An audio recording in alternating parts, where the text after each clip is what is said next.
Fresh off securing a strong mandate for leader Pierre Poilievre, the Conservative Party says it is cooperating with the Liberal government on a new affordability measure. Conservatives say they'll help fast-track a proposed GST credit top-up for Canadians. But the opposition still criticized the policy in the House of Commons today. The government is back with the same recycled ideas on grocery prices, offering the same inflationary plan, $10 a week off of a $300 grocery bill, and that's not even for everybody. So why are Canadians supposed to believe them this time? 12 million Canadians are going to be benefiting for our measure, Mr. Speaker. 12 million Canadians. This is not something to shout about. This is something to rejoice, Mr. Speaker. Now, that plan is expected to cost the federal government an estimated $12.4 billion over the next 5 years, according to new numbers from the Parliamentary Budget Officer. I'm joined now by the Deputy Conservative Party leader, Melissa Lantsman. Ms. Lantsman, good to see you. Thanks for coming in today. You've agreed to fast-track this motion, even though you criticized it today, saying it won't really help that much, and all of the spending is going to add to inflation. Yeah, well, certainly. Well, you've got almost $12.5 billion of new inflationary debt. That's after a budget was just put on the table. This is unaccounted for spending. So there's no doubt that that's going to have an impact on the rising cost of everything, as more spending always does. But so why vote for inflation then? So the criticism here is that this is the exact same thing. It was that same finance minister when he was industry minister just 3 years ago. Made the same announcement. Actually, he summoned grocery store CEOs. He told everybody that he would increase competition and the grocery prices would stabilize. And that didn't happen. In fact, we have the highest grocery inflation in the G7. We have 2.2 million people using a food bank in a single month. So we're not going to stand in the way of the minimal relief that hungry people will get. But we're not enthusiastic about it. Again, we're not going to stand in the way. But if the bigger consequence is, as you say, this is a deficit spending initiative, and it is the deficit, the Conservatives hold, that is driving food inflation, how can you vote for inflation when you've criticized this for years? Here's the thing. If somebody gave you a $10 coupon when you walked into the grocery store, would you not take it? Yeah. Of course you would. But that doesn't really get to the crux of the problem, and it doesn't really do much for most people who, by the way, won't get this on a $300 grocery tab. Our suggestion is to do this and bring forward the solutions that we've talked about. Getting rid of the industrial carbon tax, the excessive food packaging taxes that end up about $1 billion, which is passed down to the consumer, the fuel standard, which is 17 cents a liter on gas. Those things would actually reduce and reduce spending. But, there's a lot of economic analysis, and I'm looking at a report here from the TD Bank talking about why food inflation is higher here versus the United States. And there's a bunch of issues on specific things, like meat is being affected by a drought from like 4 or 5 years ago. But the U.S. grows most of its own fruit and vegetables. We import more than half of our fruits and vegetables from the U.S. So the weak Canadian dollar, buying in U.S., selling in Canadian, these are reasons why it's higher here rather than deficit spending. It doesn't account for why our food inflation is the highest. There are lots of other countries in the G7 that import much of their food, and we're 2 times higher. Japan's is higher than ours, and the UK is we're the highest. Our inflation growth is the highest in the G7 right now. So.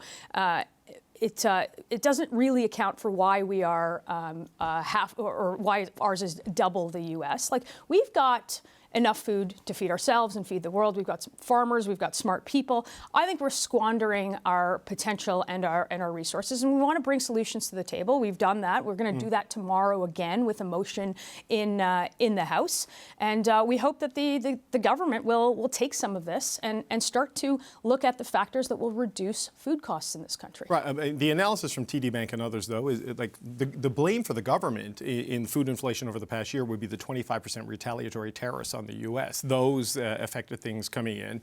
The currency is a challenge, transportation costs, the concentration of our grocery sector versus the U.S., and the lack of fruit and vegetable production here. This is a minister who, again, summoned those CEOs. They said that they would increase competition. He said that food prices would stabilize by Thanksgiving 3 years ago. Here we are today. He's the finance minister. He's saying the exact same thing, making the exact same announcement. Actually, if you put the announcements sort of side by side with Prime Minister Trudeau and Prime Minister Carney, it almost looks like the same grocery store. No price tags behind them, and almost the same words on a failed policy the first time around. So it seems a big Groundhog Day, if you will, to do it again. But I guess my point is there's a lot of economic analysis that would suggest the deficit is not what's causing this, right? Because just the math, like I'm not going to say an $80 billion deficit is small I was by hoping any you stretch would of the say that. imagination. It's 2.5% of GDP. But the comparator you're using on the grocery prices is the U.S. Their deficit is $1.7 trillion, which is 6% of GDP. So if it was straight line from deficit to food prices, America's would be much higher. I never said it was a straight line. And certainly, I think it's one of the factors. And another $12.5 billion after just presenting a budget. So this is unaccounted for cash. We don't know if it's $12 billion more. We don't know where that $12 billion comes from. But it is things like the packaging tax. It is things like a fuel standard. You just talked about transportation costs. It is things like an industrial carbon tax. Well, okay. Those things are passed down. There's a lot of carve-outs. The industrial carbon tax, I've talked about this with Mr. Scheer many times. There's many carve-outs in that and exemptions to protect different things. But on this, whether you agree with the policy direction or not, and I take your point, this is new spending outside of the budget. Sure. Now, the $12 billion is over 5 years, but it's still billions in year one. You're willing to cooperate on that. It's actually higher in year one because there's a 50% top up in 1 year. But you're willing to work with them on this. We've just learned that Mr. Poilievre and the Prime Minister will have a meeting at some point this week, and I know the scheduling of that needs to be worked out. There is an agreement of some sort to move ahead on the bail reform legislation, which again you see as kind of a half loaf, but let's not get in the way of it. Well, we'll take what we can get. Where else are you willing to cooperate with the government? Because on things like the clean fuel standard, industrial carbon pricing, plastics ban, I'm not sure they want to do those things. I think we want to see the Prime Minister put his words into actual outcomes. I think we want to see him approve projects and not just spend more money on a project office that actually hasn't granted any of the approvals, whether that's resources to the West Coast, whether that's approving projects on critical minerals. We'd love to see a tax exemption on the capital gains tax. We'd love to see the things in our Sovereignty Act. And if he has more ideas on those things, we would be willing to work with him as well. We want to work to restore, again, that hope in the country, to make ourselves more resilient, more self-reliant, and instead of talking about sovereignty, do the sovereignty. Right, but you're willing to work with the Liberals on the things the Conservatives ran on in the last election. What is it that they ran on that you're willing to work with them on? They're putting forward the things that we ran on. So sure, we're willing to work with the things. We wish they went all the way. Crime is another one. We're willing to work with them to expedite bills through the House on additional trade relationships, like with Indonesia. There's lots we'll work with them there. But we're going to stand also as an opposition to the things that we think don't go far enough. 8 million people sent us to Ottawa in terms of numbers of votes, to oppose the government where it makes sense, to work with the government and propose solutions, and then also to expose the things that they're not telling us. So on the bail reform, that is going to probably go through the Justice Committee and get back to the House this week, is my understanding. Yeah, about right? time. But what about...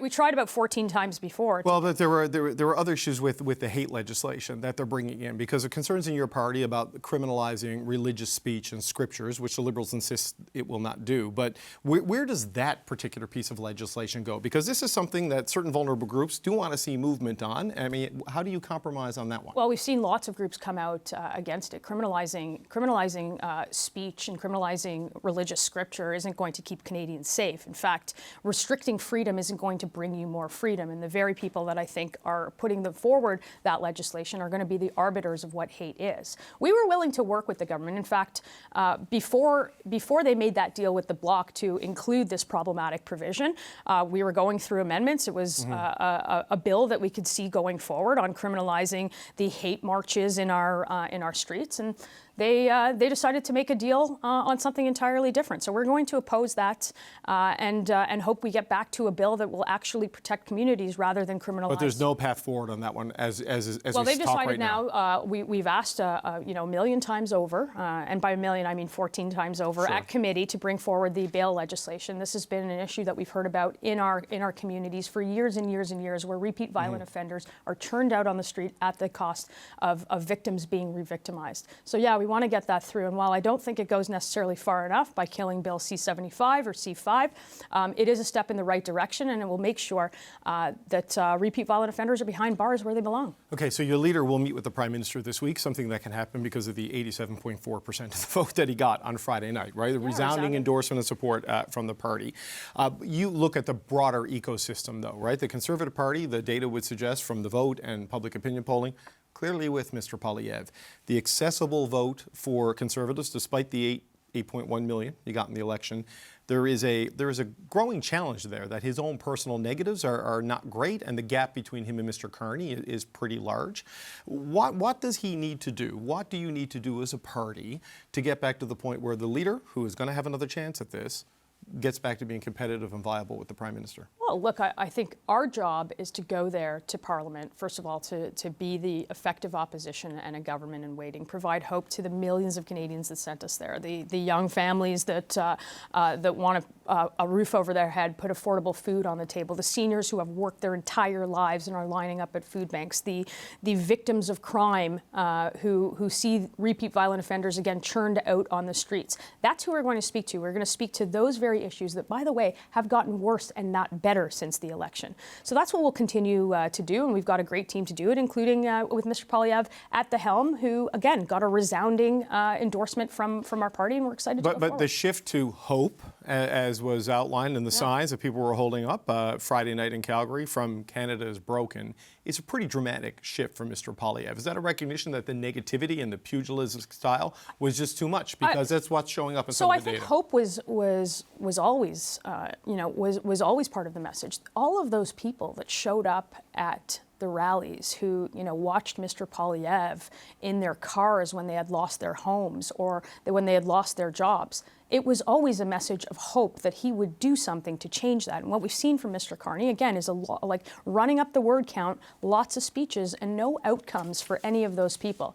So the hope was certainly always there, and it will continue to be there. And I'm not sure what you're suggesting, but I think what he told everybody is that he wasn't going to give up, and we're not going to give up on the millions of Canadians either. I fully didn't expect him to give up, and I wasn't suggesting that. It's just that it was a notable shift to a more positive tone and a more positive frame than we always see, not always see, but have consistently seen from Mr. Poilievre in the past. And this is what people who work for him were suggesting we should pay attention to. Yeah, look, I've seen iterations of Pierre, and the one thing that's been consistent is that he listens to people, and he takes that advice, both from people that work for him and people on the ground, the ones that show up, the ones that wait in 3-hour lineups to just have a word with him to say, things aren't going well for me.